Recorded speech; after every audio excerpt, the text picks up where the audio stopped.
காலையில் இட்லி குருமா குழம்பு செஞ்சு கடகடன்னு டைம் ஆயிடுச்சுன்ட்டு அவசரமாக ஹாஸ்பிட்டலுக்கு போனாங்க. ஆனால் நான் போகிறதுக்குள்ளேயே எங்கள் அப்பாவை ஆப்ரேஷன் தேட்டருக்குள்ளேயே கூட்டிகிட்டு போயிட்டாங்க.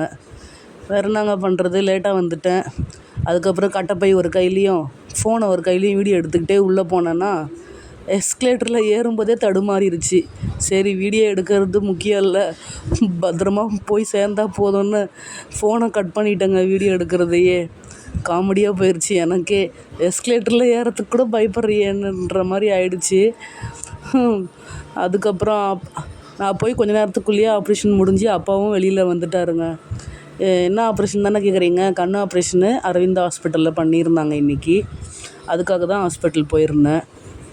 ஆப்ரேஷன் முடிஞ்சும் கூட 3 மணி நேரம் அப்சர்வேஷனில் வச்சுட்டாங்க அப்பாவை. 3 மணி நேரம் கழித்து டாக்டர்ஸ்லாம் வந்து செக்கப் பண்ணி ஓகே நீங்கள் வீட்டுக்கு போகலான்ட்டு டிஸ்சார்ஜ் சம்மரி கொடுத்ததுக்கப்புறமா தான் அப்பாவை ஊருக்கு அனுப்பி விட்டேன். கூட வந்து அக்கா மாமா 2 பேரும் வந்திருந்தாங்க. இந்த பில்டிங்கில் வந்து 8 அடுக்கு மாடிங்க. ஸ்கொயர் ஷேப்பில் இருக்குது பில்டிங்கு. ஸ்கொயர் ஷேப்பில் பாதியாக பிரித்தோம்னா லெஃப்ட் சைடில் பாதி வந்து ஓபி பேஷண்ட்டு பார்க்குறதுக்கும், ரைட் சைடில் பாதியை ஆப்ரேஷன் பண்ணுறவங்களுக்காகவும் பிரித்து விட்டுருக்காங்க. ஆப்ரேஷன் முடிஞ்சதுக்கப்புறமா பேஷண்ட்டோட அட்டெண்டர்ஸை கூப்பிட்டு உட்கார வச்சு பேஷண்ட்டுக்கு எப்படி ட்ராப்ஸ் விடணும், எப்படி அவங்கள பார்த்துக்கணும் அப்படின்றத கிளாஸாகவே எடுத்துகிட்டு இருந்தாங்க கொஞ்ச நேரம். அதுதான் இப்போ நீங்கள் வீடியோவில் பார்த்துட்ருக்குறீங்க. இது முடிஞ்சதுக்கப்புறமா 3 மணி நேரம் அப்சர்வேஷன் முடிஞ்சு டாக்டரை பார்த்தவங்க, செக்கப் பண்ணி முடிச்சிட்டாரு.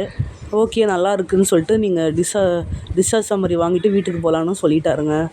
அதோட கிளம்பி வந்துட்டேங்க. கேன்டீனில் வந்து சாம்பார் சாதம் வாங்கி சாப்பிட்டு முடிச்சுட்டு பேகை தூக்கு, சீக்கிரம் வீட்டுக்கு கிளம்பு போகலான்னு சொல்லிட்டு பேகை தூக்கிட்டு ஒரே தரமாக கிளம்பிட்டாருங்க எங்கள் அப்பா. அவரால் அங்கே ரொம்ப நேரம் இருக்க முடியல. எப்படா வீட்டுக்கு போகிறன்ற மாதிரி ஆயிடுச்சு அவருக்கு.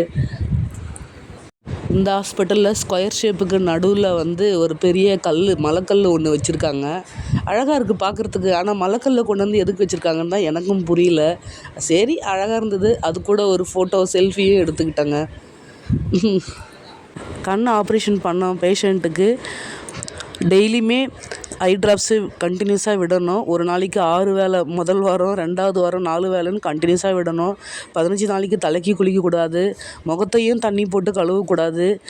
அதை விட முக்கியமாக டிவி பார்க்கக்கூடாது, ஃபோன் பார்க்கக்கூடாது, கடிச்சு மென்று எதையும் சாப்பிடக்கூடாது. கறி, மீன், சிக்கனு, சப்பாத்தி, பரோட்டா, ஆடான பொருள் எதுவுமே கடிச்சு சாப்பிடக்கூடாது. எப்படி இருக்க போகிறாருன்னு தெரியல எங்கள் அப்பா.